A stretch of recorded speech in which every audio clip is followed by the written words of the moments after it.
বাংলাদেশের সিনেমার হলে মুক্তি পেতে যাচ্ছে ঋত্বিক রোশন আসন্ন সিনেমা ফাইটার।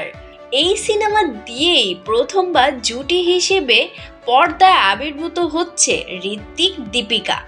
সব ঠিক থাকলেও বিশ্বের সঙ্গে মিল রেখেই একই দিনে আগামী 25শে জানুয়ারি এই দেশেও মুক্তি পাচ্ছে সিনেমাটি। এমনই ইঙ্গিত দিয়েছেন প্রযোজনা প্রতিষ্ঠান অ্যাকশন কাট এন্টারটেইনমেন্টের কর্ণধার ও নির্মাতা অনন্য মামুন। ফেসবুক স্ট্যাটাসে সিনেমাটির পোস্টার শেয়ার করে তিনি লিখেন, একই দিনে বাংলাদেশে মুক্তি পাচ্ছে ফাইটার 2D ও 3D।